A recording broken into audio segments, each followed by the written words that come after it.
This journey, said the emperor, together with the measures I'm going to take against English commerce, will prove to the Tsar that I remain staunch to the system of the alliance and am more concerned with the internal prosperity of the empire than with the warlike schemes attributed to me. In the meantime, the troops Your Majesty has assembled here are proceeding northwards. That does not seem to accord with the maintenance of the peace. The Poles are calling me, but I am not thinking of the restoration of Poland.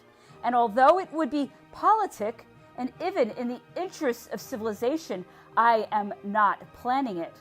That would be too great an undertaking on account of Austria. And yet, sire, that's the only compensation I can see for sacrificing the Russian alliance. I have no wish to sacrifice it. I am only occupying North Germany in order to strengthen the continental system and really shut out England in a strict quarantine from the rest of Europe. I do this. I must be strong everywhere. My brother Alexander is obstinate. He sees these measures as veiling some project of attack. He is wrong. Lurston is constantly telling him so. But when a man is afraid, he sees double. And at St. Petersburg, they can see nothing but divisions on the march, armies standing in readiness, Poland in arms. It is I who might take offense, for the Russians have moved up the divisions which they had previously brought from Asia. After making many observations to prove to the emperor that he could not deceive St. Petersburg regarding his real projects, I added that no political interest could justify a war that would take him 800 leagues from Paris, whilst he had Spain and all the resources of England against him. It is because England is in Spain and obliged to stay there that I am not uneasy about her. You don't understand politics. You are just like the Russians. You can see nothing but threats, nothing but war, whereas this is just a disposition of forces necessary to make England sue for terms before 6 months have passed. If only Rumiansov does not lose his head. The emperor closed these conversations by a show of something more than impatience. But returning to Duroc, he made me promise to see no more of Talleyrand, who, he told me, had been out of favor for some time with the emperor, for more reasons than one, notably on account of the reflections he had permitted himself to make regarding the war in Spain, notwithstanding the fact that he had been amongst the first to urge the emperor to seize that throne. Duroc added that we did not know the emperor's wider projects nor his political views. He centered everything on the need of forcing England to make peace, so that Europe might finally enjoy lasting tranquility. All Duroc's reflections were made in a spirit of kindness and concern for myself. The winter wore on. Negotiations had already started with Austria for an offensive and defensive alliance to be imposed on Prussia. In all directions, greater exertions than ever were being made to further the arrangements and dispositions for the emperor's great undertaking. We were approaching the denouement of the events for which the projected interview at Dresden was the intended prelude. In the meantime, Paris and the court were busy with parties and entertainments. Towards the end of winter and in the spring, I had two further lengthy conversations with the emperor, one of which took place shortly after this interview with Duroc. They turned on political questions. In the first, the emperor tried once again to persuade me that he no longer contemplated the restoration of Poland, and he had no wish whatsoever to go to war with Russia. In a word, that he only wanted to force England to abandon her groundless pretensions and make peace. And to accomplish this, it was essential that Russia should effectively close her port to English commerce. whereas for a year past she had been admitting English goods under the American flag. To this I objected, that we ourselves had been admitting those same goods under licenses. Only, of course, such goods and licenses were taxed double rate. Possibly so, answered the emperor, laughing. I cannot go back on that because of my maritime towns.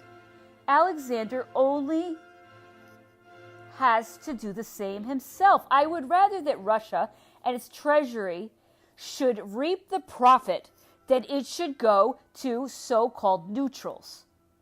He then returned to his old idea that by impounding all neutral goods, the Emperor Alexander would be doing immense good, and so on.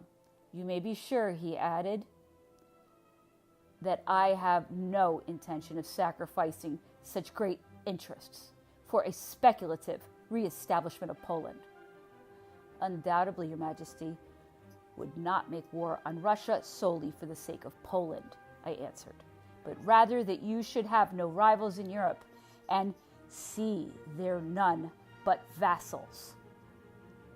I added that this occupied him much more than his continental system, which could have been put rigorously into force from Archangel to Danzig as soon as the emperor had frankly imposed upon himself those provisions and sacrifices which he wished to demand from others. Finally, I urged, he would not have gathered such forces in the north to the detriment of the Spanish campaign, nor would he have spent so much money in all sorts of preparations if he had not been resolved to put them to some use, either for a political end or to satisfy his fondest passion. What passion is that? Asked the emperor, laughing. War, sire. He tweaked my ear with weak protests that it was not so.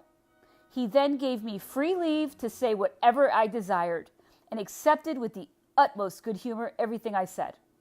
Whenever I touched a sore spot, he pinched my ear again, giving me a gentle tap on the nape of my neck, especially when I seemed to him to be going rather far.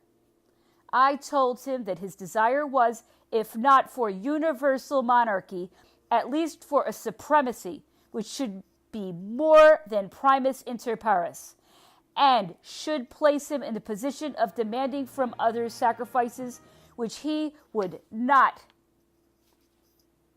be called upon to make himself, and this without allowing them the right of complaint or even of comment. This could only appear of momentary advantage to France. It had already resulted, and in time to come would result yet more, in provoking hostile opinion, ill feeling, and jealousy, which sooner or later were bound to end tragically for us, as a situation of this kind could not be forced upon the nations in the present century. He laughed heartily at what he called my philanthropy, and at my remarks about primus inter pares. He was in the best of humors, laughing very readily. He took no offense. He had the air of saying, "You're quite right, you've guessed correctly, but don't say anything about it."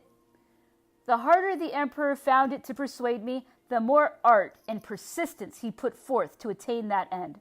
His calculated wiles and the language he used would have made anyone believe that I was one of the powers whom he was so much concerned to win over. I have often observed in him that care and persistence, and am far from flattering myself that I was the occasion of it. He acted so towards all whom he wished to persuade, and he was always wanting to persuade someone. I enter into all these details because they delineate his character. That is my sole purpose. I will even add that his persistence arose, I think, from the habit that he had but too firmly contracted, whether by reason of his power or on account of the real superiority of his genius and the ascendancy that it gave him, of either communicating his conviction to others or of imposing it upon them. Certain it is that to the success which he was accustomed to obtain, thus must be attributed his predilection for interviews with sovereigns, and his habit of dealing with any particularly delicate and important matters directly with the ministers and ambassadors of foreign powers. When he so wished, there could be a power of persuasion and fascination in his voice, his expression, his very manner, giving him advantage over his interlocutor, as great as the superiority and flexibility of his mind.